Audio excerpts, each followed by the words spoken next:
This is Talib Akbar with Moses and Wisdom and Expo, here to talk to us about his solitary confinement cell replica. So go ahead, Talib. Tell us about this. Yes, this is one of Wisconsin's solitary confinement cells made as a replica. As you can see, out of many cells, this is one out of many cells that could be on a block. Solitary confinement cell. I drew this draft back long ago in 2014 at Edgewood College, built the first solitary confinement replica, which is a 1,000-pound box. But this version here in the truck, I did that 2 years ago, and to make it mobile. So trying to carry up 1,000 pounds up 3 flights of stairs is not an easy task. Having to have 4 people on hand all the time.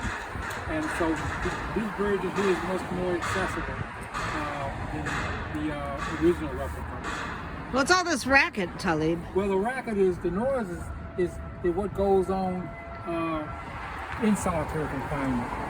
People are kicking and banging up against the door. They're kicking the door because they're frustrated or seeking attention.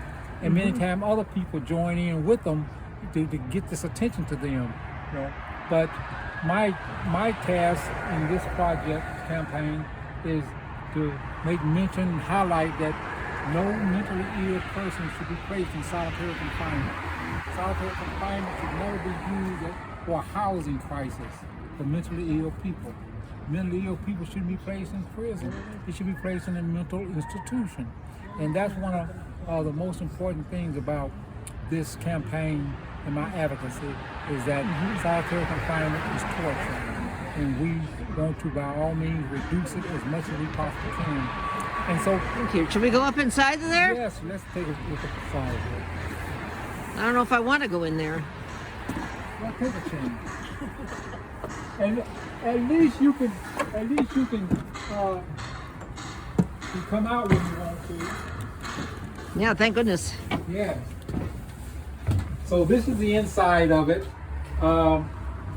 These are reading materials that we ask people to read.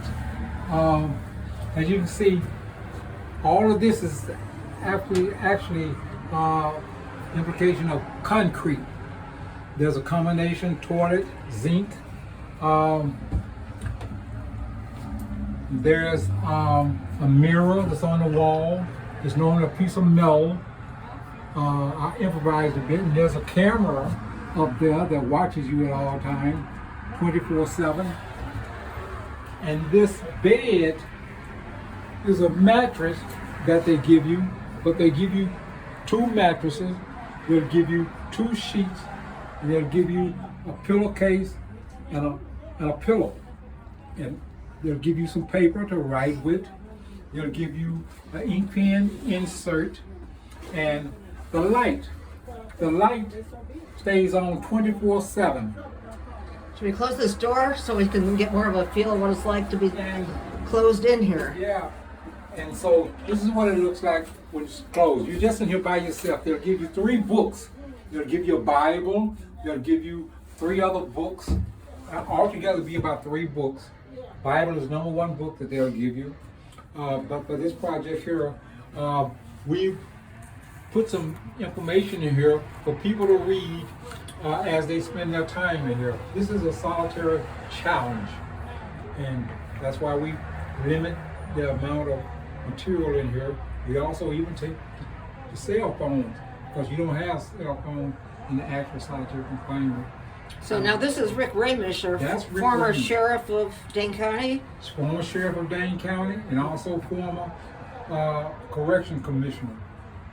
And then he went to Colorado. Huh? And he went to Colorado and took the job of a deceased commissioner there who had been killed by a person in solitary confinement. Rick Ramish took on a big job, but Rick Ramish was challenging to that job. And he spent 24 hours in that solitary confinement cell. here you notice that because it's cold in here, I put a heater in here just for the convenience of people coming in to spend an hour. This is a solitary confinement challenge. We ask that dignitaries and other people, certain people, come in and spend an hour and then write us a report or survey on what they think about these conditions. Now you got some people down in Milwaukee a week or so ago. We had a great time in Milwaukee because we had a full schedule. On the hour, there was someone to spend an hour in solitary confinement. We've had 2 dignitaries, important that we know of, and that was the now elect sheriff, Anita. She was in there, and Judge Dugan spent an hour in there. And every hour on the day, up to 5 o'clock, from 10 to 5, there was someone in the cell. We had a host of Marquette students that came back and also did an hour in the cell. And everyone that came in the cell, experienced it, wrote a survey.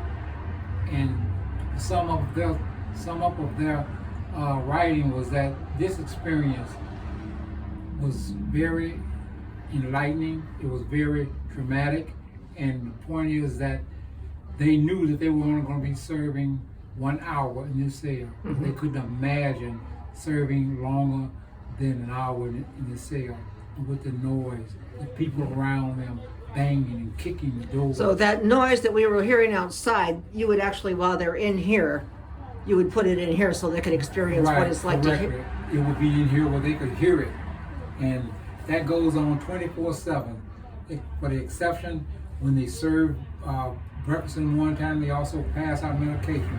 And so for a short period of time, that's when you get some rest from a lot of this chaos in solitary. Yeah. Now, so the only way to look out is this window actually a window that it is actually a window, the same exact window that is designed in the prison. And what is that? That's about what? Maybe. That's about 7 inches by 18 inches.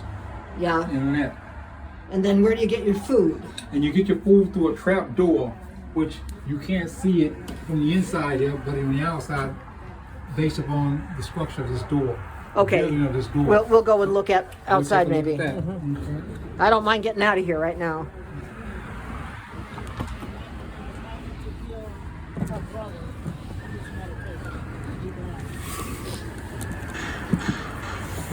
This is the door trap. This is a trap door that they feed you through. They let this trap door down, and the door they feed you through it. You receive your mail through it. You receive your medication through this door, and the officer can view you through this one at all times. This trap door down here is designed to put shackles on your ankles, depending upon your classification status.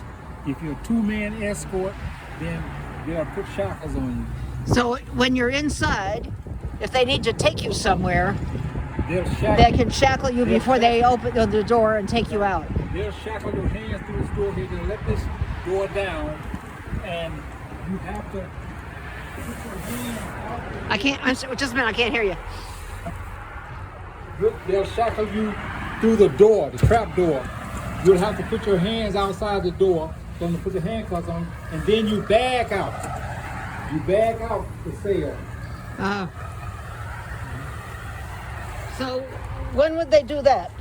They would do that when they're going to transport you somewhere. When they're going to take you somewhere, whether it's Like the infirmary, maybe? The infirmary, the doctor's office, record review, library, you have library security, or rec, recreation, they take you out for 1 hour for rec, it might be for a visit.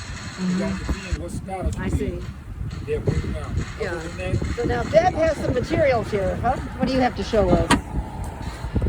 these are all the rules that will land you in solitary confinement. They call it solitary confinement. They call it disciplinary separation, and they call it administrative segregation. So something you do while you're on the inside in jail that can get you landed in solitary. Any violation of these rules can get you It can land you in solitary confinement. So a person could look all those up on the document 303 of the Department of Corrections. That is correct.